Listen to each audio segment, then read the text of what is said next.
नमः शिवाय। बोलिए गुरुओं के गुरु महागुरु परम गुरु बोले शिव शंकर भगवान की जय। शिव एक शक्ति है।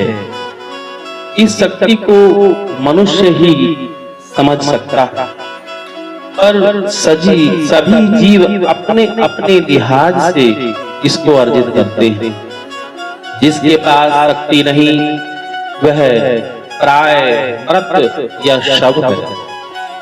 शिव का निवास स्थान कैलाश पर्वत है, जहां का तापमान 0 डिग्री से भी कम, अर्थात मनुष्य के शरीर के नॉर्मल तापमान से 100 डिग्री नीचे। वहां वे नग्न अवस्था में गले में पाशों की नाग धारण की अन्य जंगली जीवों के साथ मुदित अवस्था में ध्यान मग्न रहते हैं। नग्न अवस्था का अर्थ यह है कि मनुष्य को दिखावटी जिंदगी नहीं जीना चाहिए। प्राय देखा गया है मनुष्य अनेकों प्रकार से दिखावटी जीवन यापन करता है। वैसे तो शरीर से ही मनुष्य का अस्तित्व होता है, अतः शरीर से बढ़कर कुछ नहीं।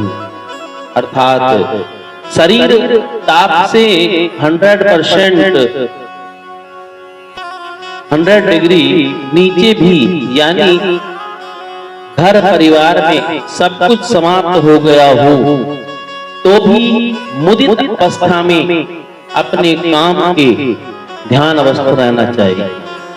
जबकि इसी अवस्था में साधारणतः लड़ाई झगड़े के अलावा और कुछ होता ही नहीं।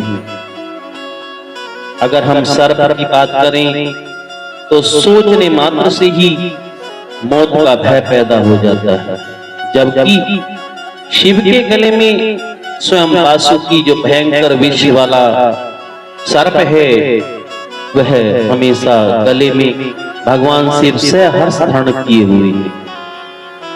मौत के भय से परे हैं, इसलिए उनको महादेव कहा गया है।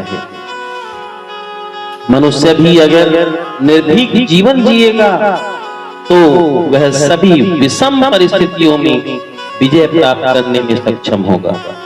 शिव ने समुद्र मंथन के उपरांत निकले विष हलाहल को लोगों के हित में पी लेने की वजह से ही वे नीलकंठ कहलाए हैं। कि पूरा संसार विष ही पैदा करता रहता है।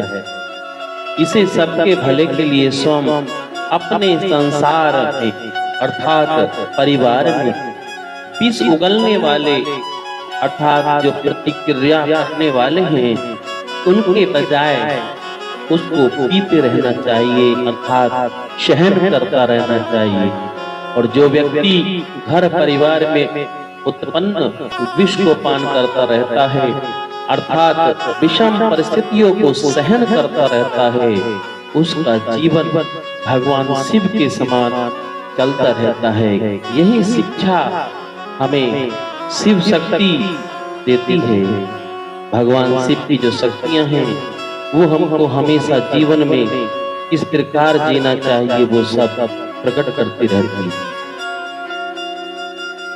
भगवान शिव शाम सदाशिव, भूतनाथ, अघोर, गिरजापति, शंकर आदि कितने ही नाम हैं जिससे भगवान को पुकारा जाता है।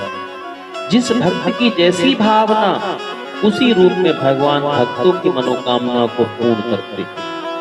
वैसे तो भगवान शिव का संपूर्ण जीवन ही हमारे लिए शिक्षादायक है, परंतु कुछ महत्वपूर्ण एवं सर्वविदित प्रसंगों का उदाहरण निम्नलिखित है।